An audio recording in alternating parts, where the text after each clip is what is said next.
할렐루야. 오늘도 영상으로 하나님 말씀 함께 나눌 수 있게 되어 기쁘고 감사합니다. 우리께 함께 해주신 우리 성도님들께도 감사드립니다. 이게 세 번째 시간인데 대면으로 함께 하다가 영상을 녹화해서 진행을 하려니 참 어색하고 조금 어려움이 좀 있습니다.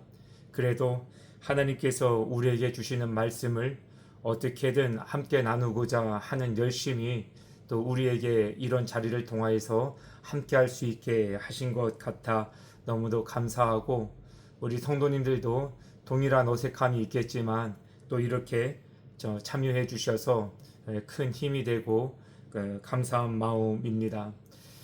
오늘도 하나님 말씀 기도하고 함께 나누도록 하겠습니다. 거룩하신 우리 하나님, 오늘도 저희들에게 주님의 말씀 앞에 설 수 있도록 도와주셔서 감사합니다.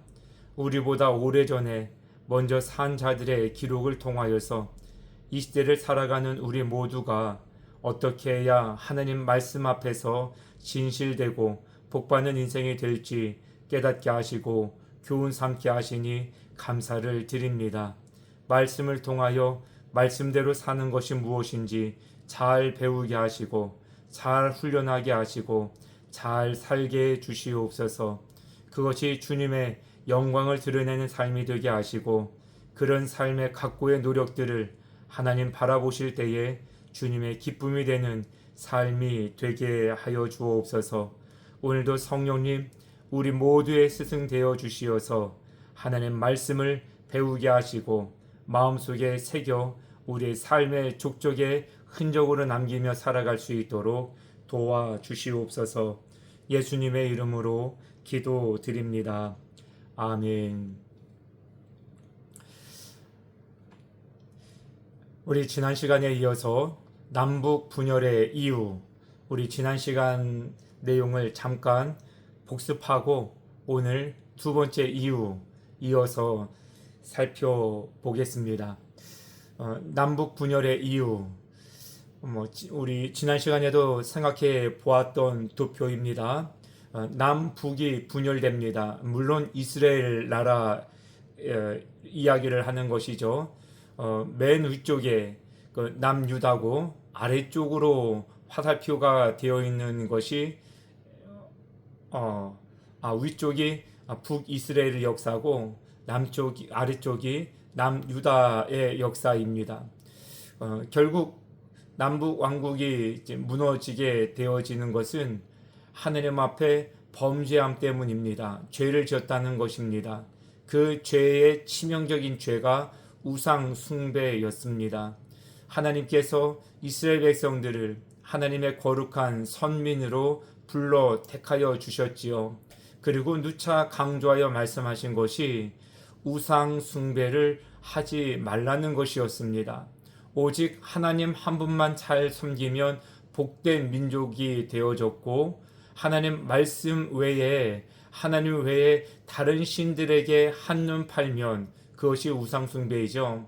민족이 어려움을 겪게 되었습니다. 그것이 이스라엘 백성들이 역사 속에서 우리에게 보여주는 교훈이었습니다. 남북이 분열되기 이전에는 다윗으로 통일 왕국이었습니다. 한 나라였습니다. 그의 아들 솔로몬 때까지도 초반에는 한 나라였습니다. 그런데 그 아들 솔로몬 때에 우상 숭배를 본격적으로 하게 되어지는데 상상을 초월할 정도였지요. 그래서 결국은 다윗 때문에 솔로몬 때는 나라를 그냥 한 나라로 이끌어 가시다가 솔로몬 이후에 나라가 나누어지게 됩니다. 위 북이스라엘은 여로보암이 이끌고 아래 남유다는 르호보암, 솔로몬의 아들이 이끄는 나라로 나누어게 되어집니다. 그렇게 나누어진 나라의 역사를 우리가 이제 생각하는 건데요. 그 도표에 번호가 쓰여져 있어요. 1번 아합, 2번 예후, 3번 엘리야, 4번 엘리사, 5번이 여로보암, 그리고 6번이 호세아, 7번이 여로보암. 그 아래로 내려와서 8, 9, 10, 11 여호람, 아하시야, 아달랴, 요아스. 그런데 그 박스가 예후와 함께 묶여져 있어요. 연관이 있다는 이야기입니다. 그리고 아합과 예후 사이에 엘리야와 엘리사가 끼어 있습니다. 그 사이에 이 두 선지자가 한 역할이 있다라는 것이죠. 그래서 우리가 지난 시간에 그 윤곽을 좀 잠깐 생각해 보았습니다. 장수는 이제 도표로 띄어져 있으니까 좀 숙지를 하시면 성경 전체의 흐름에 이해를 하는데 도움이 됩니다. 남유다의 하나님께서 오바댜와 요엘을 보내셔서 좀 깨닫는 말씀을 주시고, 북이스라엘에는 호세아, 아모스, 요나 선지자를 보내서 일깨워 주기를 원하셨어요. 죄 짓지 말라는 것이죠. 죄 지으면 망하니까 죄 짓지 말고 짓던 죄도 멈추고 돌이켜 회개하라는 것이에요. 그것을 5명의 선지자가 힘써 외쳤는데 북이스라엘이 듣지를 않습니다. 남유다도 듣지를 않습니다. 그래서 남북 분열이 BC 930년에 시작되어진 것인데, BC 722년에 거의 좀 한 100년, 200년쯤 지나게 되죠. 북이스라엘이 멸망하게 되어지고요. 남유다도 그 이후로 586년에 바벨론에 의해서 망하게 되어집니다. 다 죄 때문입니다. 하나님의 사람들의 애타하는 말씀을 듣지 않았던 이유입니다. 죄는 지을 수 있지만 하나님께서 주시는 기회와 들을 수 있는 말씀을 외면하고 회개치 아니하면 망하게 되더라 하는 것이 이스라엘 역사가 우리에게 보여주는 교훈입니다. 남북 분열의 이유를 좀 생각해 봤더랬어요. 첫 번째 이유가 솔로몬의 죄악 때문이었다. 말씀드렸던 것처럼 솔로몬이 우상 숭배를 많이 했습니다. 9절 말씀해 보니까 왕상 11장 9절이죠. 솔로몬이 마음을 돌려 이스라엘 하나님 여호와를 떠남으로, 마음을 돌려 떠남으로, 같은 맥락입니다. 세상과 하나님은 우리의 마음에 관심이 많고 우리의 마음을 전심으로 받기를 원하신다는 것. 그러니까 마음 뺏기 경쟁으로 이해를 하시면 돼요. 하나님도 우리의 마음을 받기를 원하십니다. 세상도 우리의 마음을 빼앗기를 원합니다. 이 마음을 잘 지키는 것이 우리의 생명의 근원을 지키게 되어지는 것을 성경 잠언은 말씀해 주고 있습니다. 솔로몬이 마음을 돌이켰다는 거예요. 어디로요? 세상으로 돌렸다. 그래서 하나님 여호와를 떠났다. 하나님께서 그에게 진노하셨습니다. 그리고 2번 그에게 나타나셨는데 2번 다 하나님 말씀을 듣지 않았습니다. 그래서 다른 신을 따르지 말라 하셨으나 그가 여호와의 명령을 지키지 아니하였으므로, 다윗이 아버지죠. 아버지 다윗이 나이가 많아서 죽을 날이 임박했을 때 아들 솔로몬에게 당부한 게 있어요. 하느님의 명령, 그분의 법도, 계명, 율법, 그 모든 것들을 떠나지 말고 지켜 행할 것을 명했어요. 그것이 유언이었습니다. 그래서 초반에는 솔로몬이 잘 그 유언의 말씀을 지켰더랬어요. 그래서 복 많이 받았습니다. 예배에 목숨을 걸었고 진심이었습니다. 그 때문에 하나님께서 솔로몬에게 세상 그 누구도 흉내낼 수 없는 지혜자가 되게 하셨습니다. 그것이 다 하나님 말씀을 순종하고 하나님을 떠나지 아니하였던 결과로 주신 축복이었다는 것이죠. 그런데 명령을 지키지 않게 됩니다. 마음이 돌아섰으니 하나님 말씀이 귀에 들려질 수도 없지요. 그래서 말씀을 버렸더니 하나님께 버림을 받게 되어지고 끝내는 그 나라까지도 빼앗기게 되고 맙니다. 그 초록색 글귀 하나님 말씀입니다. 그러나 내 아버지 다윗을 위하여 내 세대에는 이를 행하지 아니하고 내 아들의 손에서 빼앗으려니와 다윗 때문에는 많이 참아주셨는데 그 아들 솔로몬이 해도 너무했던 것이죠. 계속 말씀하십니다. 오직 내가 이 나라를 다 빼앗지 아니하고 내 종 다윗과 내가 택한 예루살렘을 위하여 한 지파를 내 아들에게 주리라 하셨더라.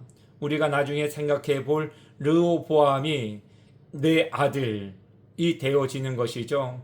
그러니까 예루살렘과 다윗을 생각하셔서 하나님께서 한 지파를 통하여서는 그 신앙의 구속사적인 계보를 잇기를 원하셨던 것이고 이것은 다윗과 한 약속이기도 하였습니다.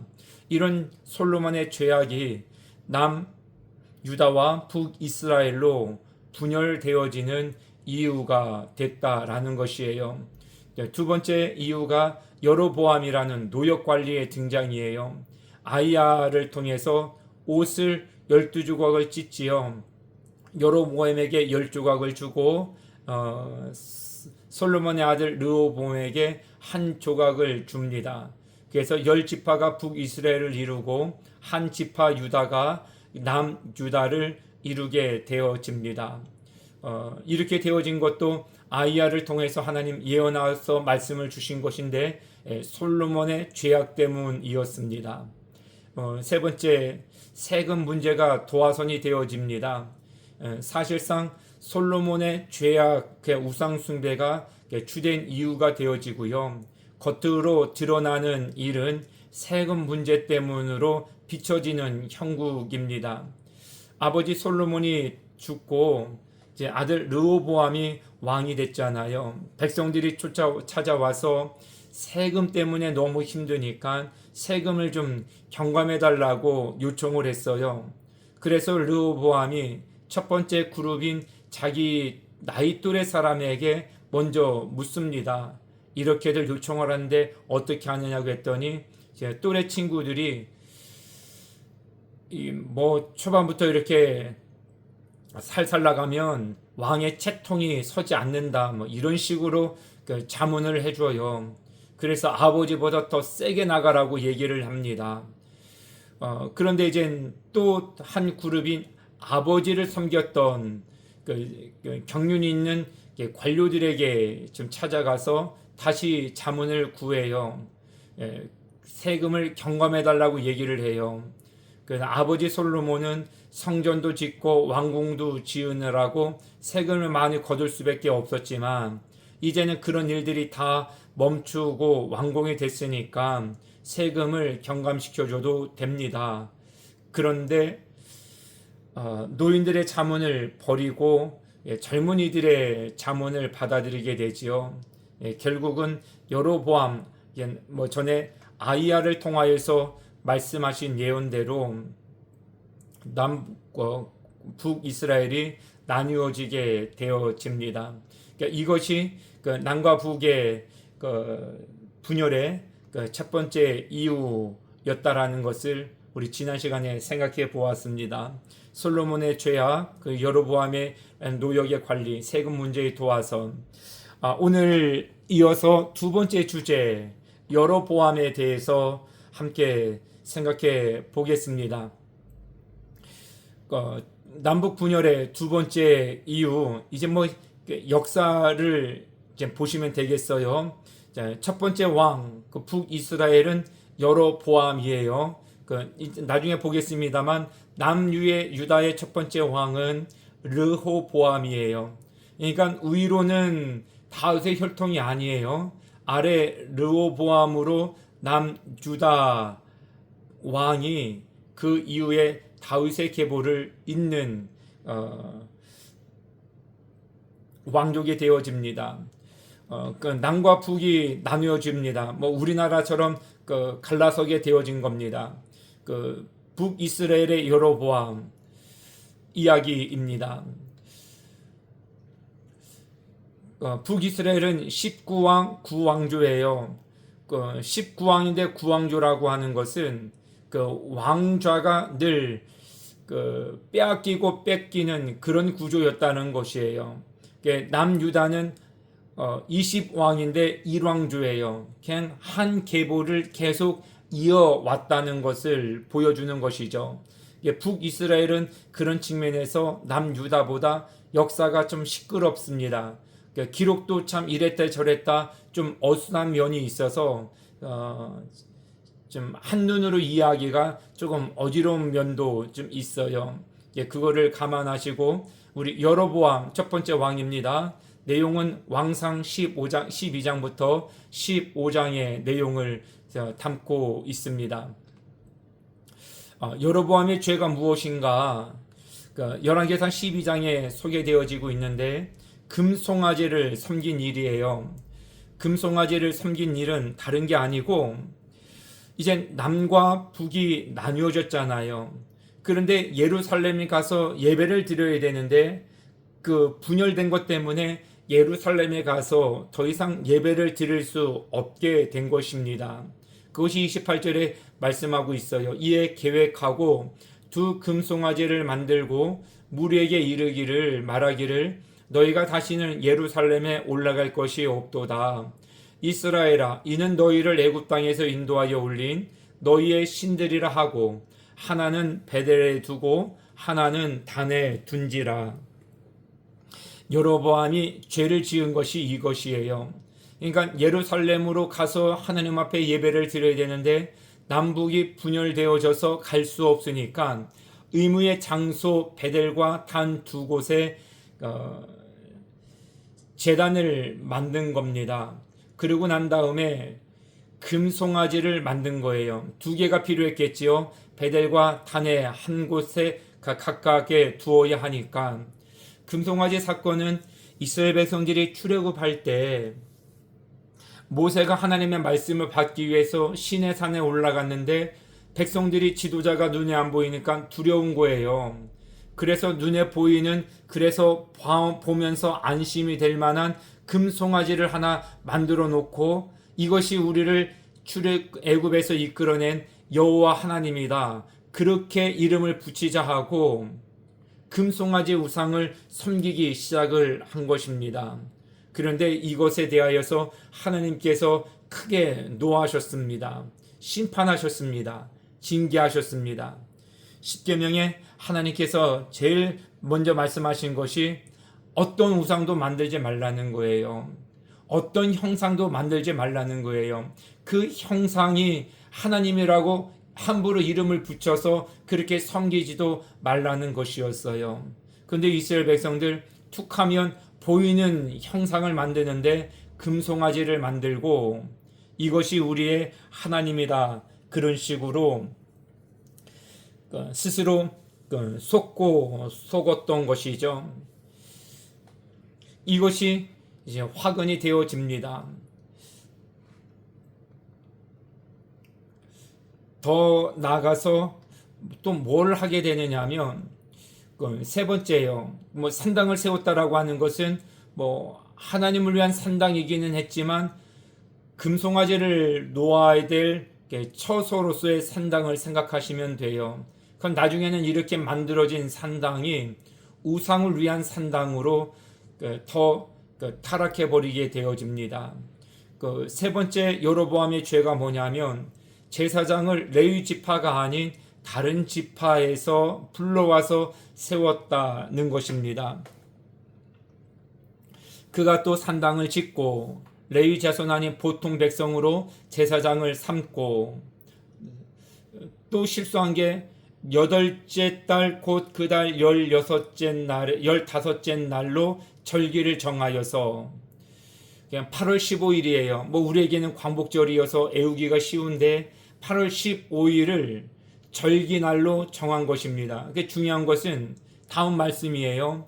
유다의 절기와 비슷하게 하고 비슷한 거예요.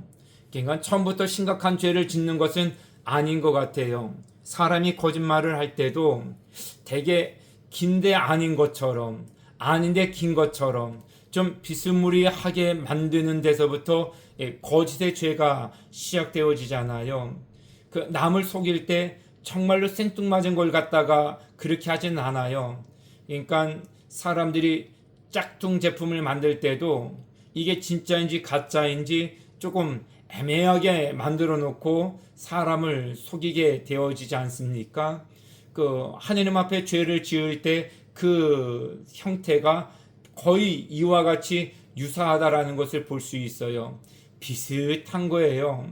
그냥 비슷하게 예배를 드리고 비슷하게 기도를 드리고 비슷하게 신앙생활 하는 거. 그런데 똑같은 거하고는 다르다라는 것이죠. 그 여로보암이 그럴듯하게 형상도 만들었지요. 산단도 만들었지요. 레위 지파 아니어도 그냥 제사장 만들어 세워놨지요. 날짜까지도 똑같지 않지만 비슷한 날짜에 또 바꾸어서 정했지요. 뭐 이 정도 해도 괜찮겠다 여로보암이 안일하게 생각을 했던 것 같습니다. 그런데 안일한 것이 오히려 우리에게 방기의 죄를 짓게 만들어 버려요. 점점 비슷한 것이 이젠 확연하게 틀리고 다른 것으로 가도록 단초를 제공하지요. 우리가 신앙생활하면서 비슷하게 가는 거, 뭐 좀 지혜롭게 처신하기 위해서 필요한 면도 있을 수 있지만 하나님께는 그러면 안 됩니다. 말씀 비슷하게 생활하면 안 되고 말씀 그대로 순종하려고 노력을 해야 됩니다. 힘들지요. 하나님 말씀대로 사는 것이 힘들어요. 예배를 하나님께서 말씀하시고 하나님께서 정하신 대로 지켜나가기가 여간 어렵지 않은 것이 아니에요. 그런데 비슷한 거하고 똑같은 거하고는 다릅니다. 여기에서부터 양보하기 시작하면 우리도 여로보암의 죄의 길로 행할 수 있게 되어집니다. 비슷한 날짜, 장소, 사람 다 비슷한데 비슷한 거는 어디까지나 비슷한 거지 똑같은 것은 아니라는 거. 이게 죄가 되어지는데 하나님께는 심각한 죄가 될 수밖에 없던 단초가 됐다라는 것. 우리도 심각하게 생각할 수 있기를 바라요.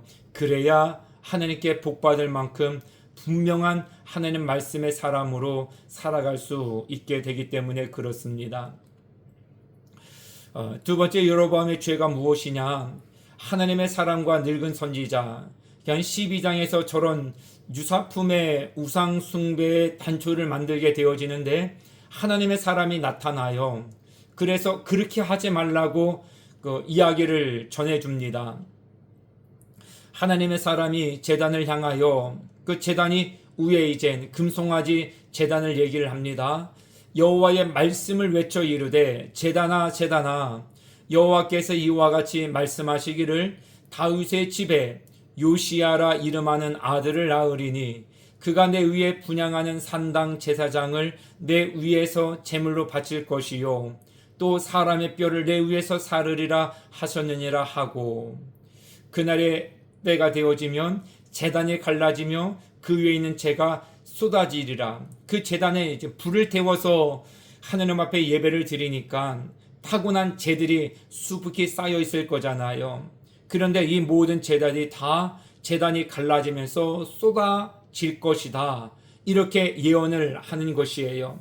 다윗의 집에 요시야라는 이름하는 아들이 있을 것이다.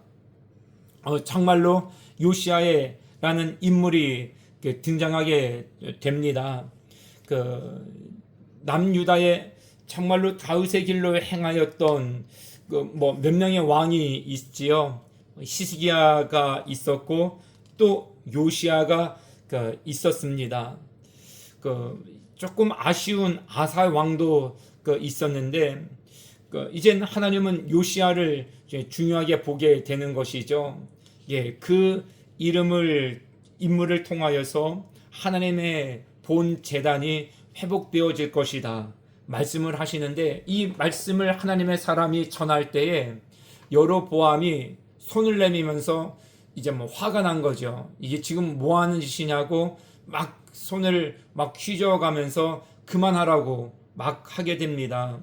그런데 그때 내민 손이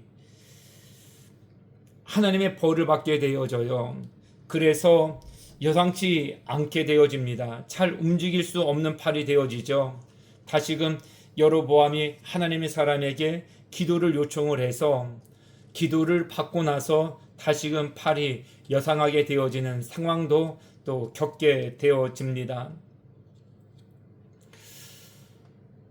하나님이 첫 번째 경고이죠. 그러니까 이때 멈췄으면 기회를 얻게 되는 것인데 하나님의 사람의 이야기를 여로보암이 귀뚱으로도 듣지 않게 되어집니다. 하나님의 사람이 이 예언을 하고 돌아갈 때에 여로보암이 청해요. 자기 손도 어쨌든 다시 고쳐 주었으니까 고맙잖아요. 그래도 잠시 머물고 떡과 물도 좀 양식으로 삼고 갈 길을 가라 하는데 하나님의 사람이 안 가려고 그래요. 하나님께서 가지 말라고 하셨거든요. 그런데 늙은 선지자가 등장을 해요. 하나님이 천사를 통해서 말씀하셨다. 그렇게 이야기를 합니다.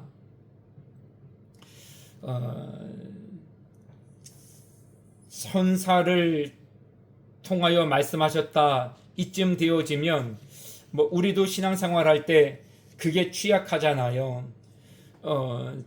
내가 환상을 봤다. 하나님의 음성을 들었다.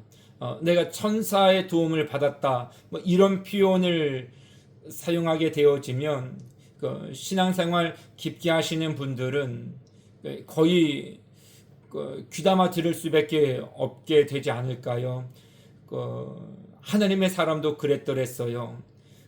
천사가 그러는데 떡도 먹고 물도 마시라 했다. 그래서 정말로 떡도 먹고 물도 마시지 말라는 하나님의 첫 번째 음성을 이젠 잘 분별하지 못하여서 그 양식을 취하고 가던 중에 사자에게 죽임을 당하게 되어지는 안타까운 모습을 또한 소개합니다.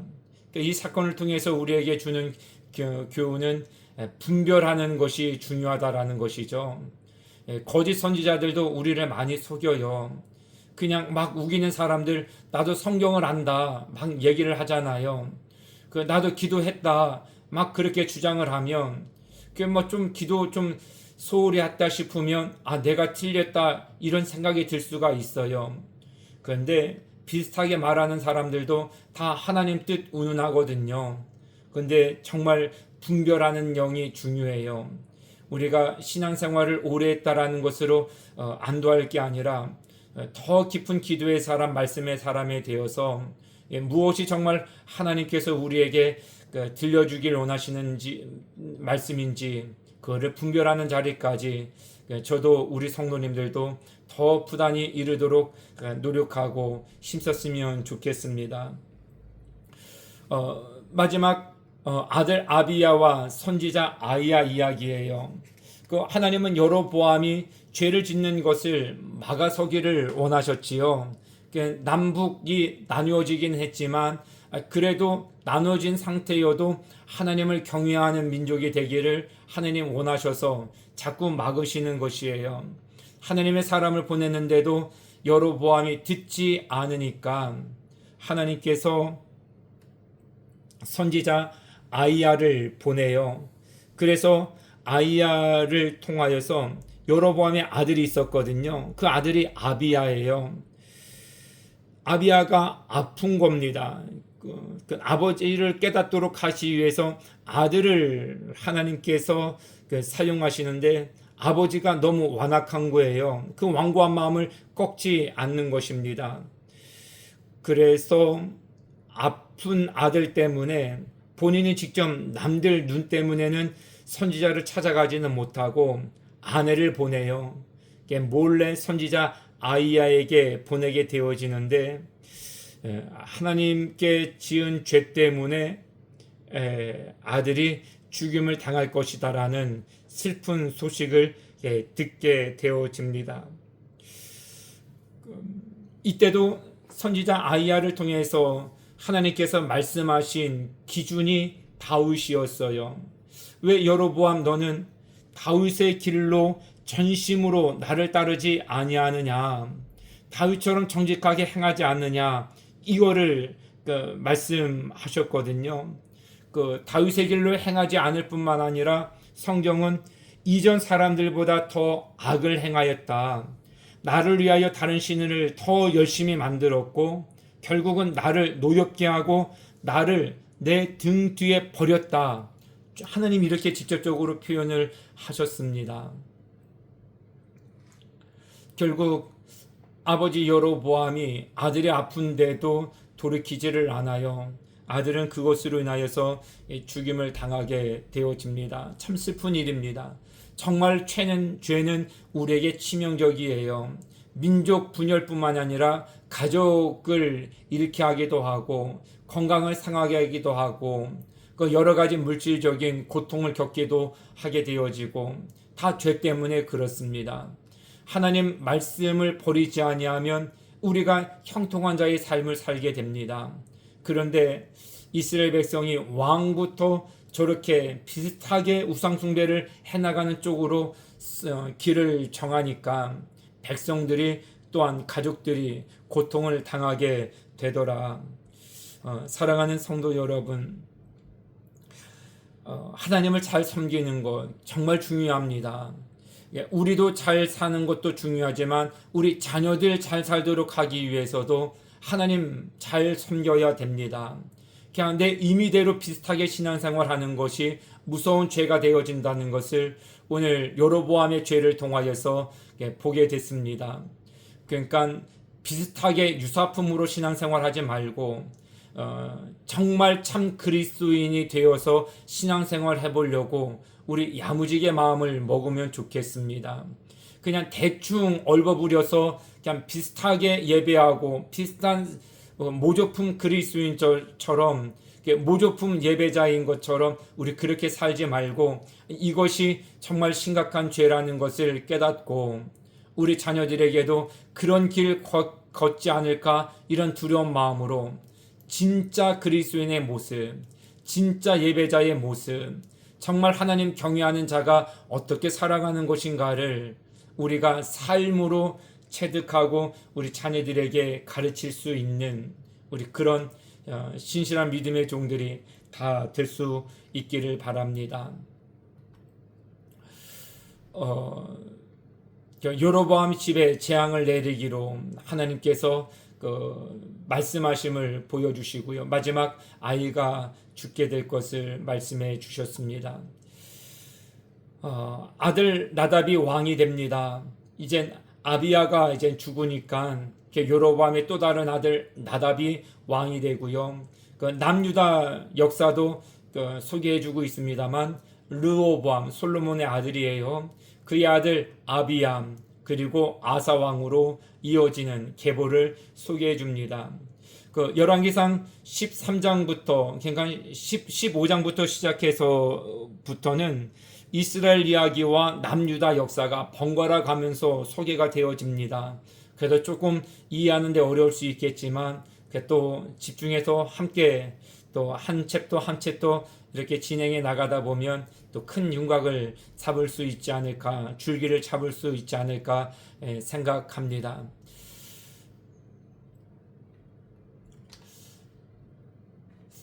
아사가 잘한 게 있어요. 남유다 왕이죠. 세 번째 왕입니다.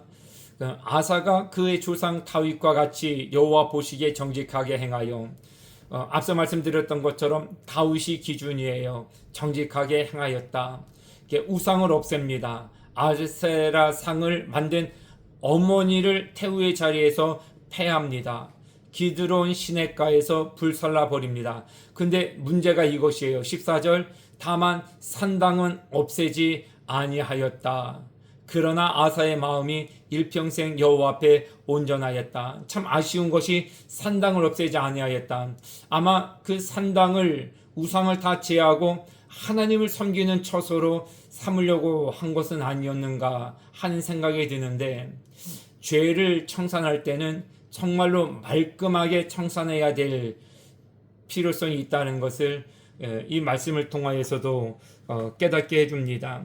유다는 북이스라엘보다 좀 선한 왕이 많았어요. 그런데 종교개혁을 단행하고 우상을 없애려고 여러 왕들이 노력을 했는데요. 뭐 르호보암도 그랬고 아사도 그랬고 요소밧, 요아스, 아마샤, 아사랴, 요담, 아하스 여러 왕들이 우상을 다 없애는 데까지는 갔는데 이 왕들이 우상 산당을 없애지는 못해요.